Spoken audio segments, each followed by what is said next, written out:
it's Guido coming at you with a tactics talk and with a new theme. We'll see how it goes, but here's the first one of Miserable Monday. This is a Miserable Monday video here. This is yours truly. We'll start out with me and my Scorpion G on Erlenberg, top tier in a 3.57. I had a discussion recently with somebody about, they were talking about my Scorpion and how I play it aggressively and I'm often up front. I said, well, I don't really show you a whole lot of the camping videos because those are kind of boring. That does happen on occasion, but I said I'd play it more aggressively than most people, and what I do is I take a look at the setup, what the rest of the tanks are in the game, in the match, what map we're on, where I spawn, and make a decision on whether I want to be aggressive or sit in the back. This does have some pretty good camping spots on it. Erlenberg is a big camp fest at this point, minus the middle where it's a weird alleyway brawl with side shots, and it's a mess. But anyway, on this miserable Monday, I've decided to go up into the castle because I know that the tank's fast. It's fast and I can probably get here first, and I'm looking for that first shot.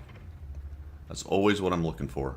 I want to take the first shot. If I can get someplace and surprise somebody, take some hit points off of them first, then that makes me happy. The gun depression on a Scorpion is kind of difficult. I have just enough right here. I see an Oni coming. I do need to be careful. If he's running the derp, he can wreck me quickly. So I'm going to come up top. I see this T-29 coming up on my right. So it looks like we're going to have a little bit of a double team. That forces him to face two people.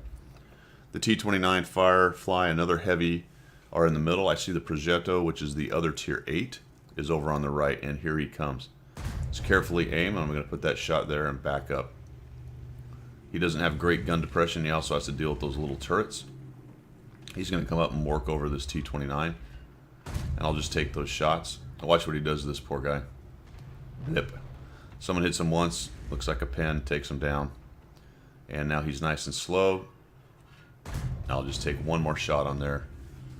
And that's 3 free shots. I've gone to gold right there. Just to make sure I go through that Oni. At which point I will forget. Alright, so we've taken a couple hits on him. He's unlikely to want to poke up and over again. I really don't want to go in there. He's just one shot, but I don't want to let him have a shot on me. So I'm going to change the fight a little bit. I see that we've got quite a fight going on in the middle.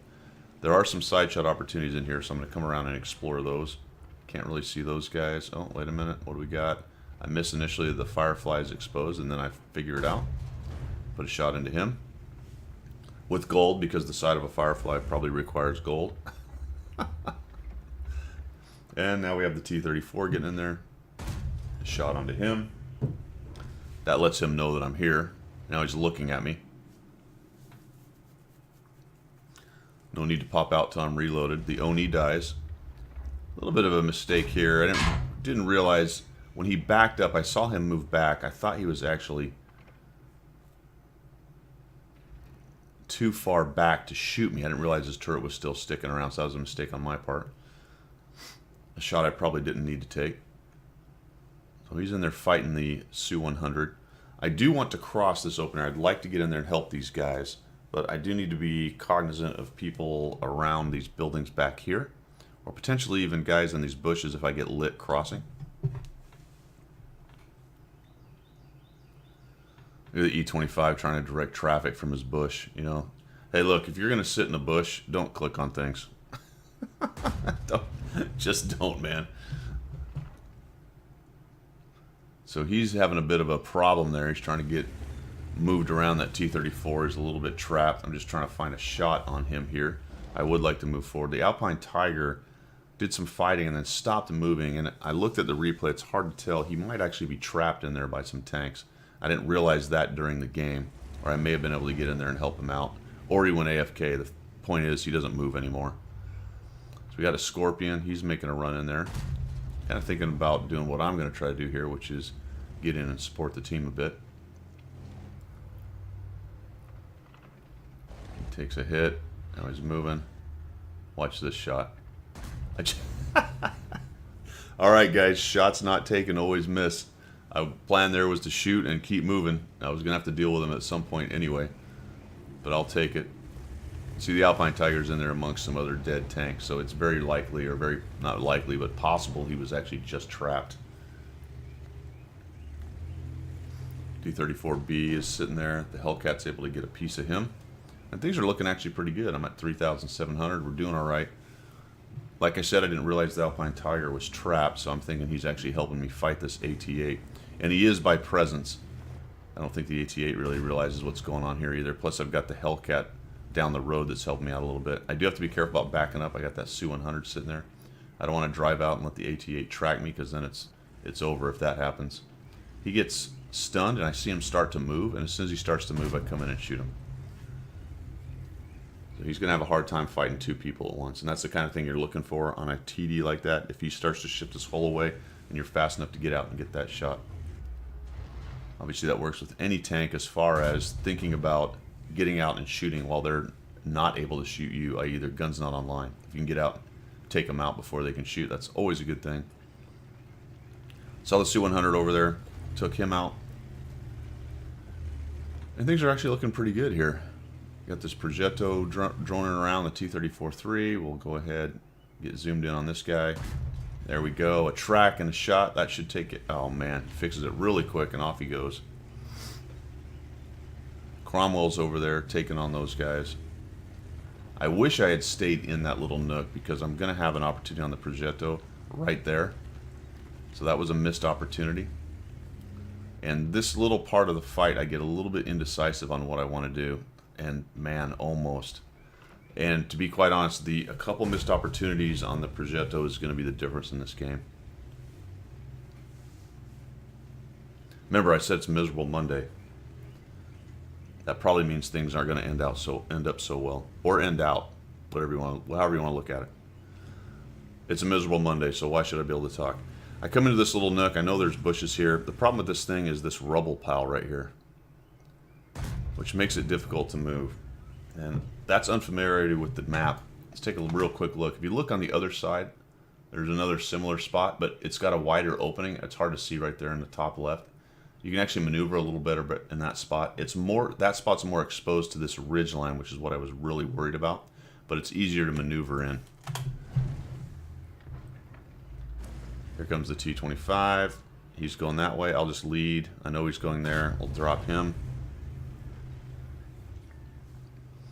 And we'll back up. I'm really worried about this 304. Depending on what its position is, it can really start dropping on me. E-25 moves in, and you might be thinking, hey, this looks pretty good, but remember, it's miserable Monday. E-25 gets in there.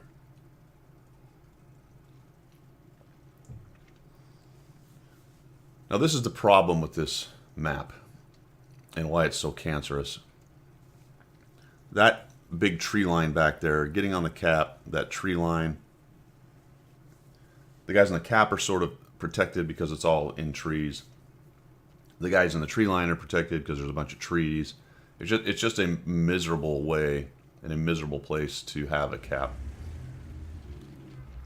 because it really does promote camping and that kind of mess. T-71 takes a hit. Unfortunately, they jump in on my E-25, and I'm not really in a position to support.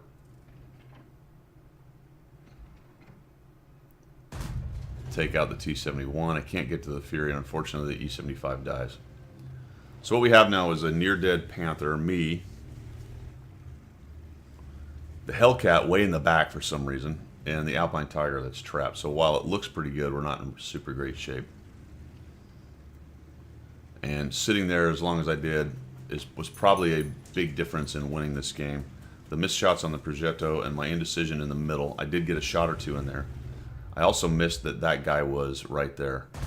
And look at that, a ricochet. Miserable Monday.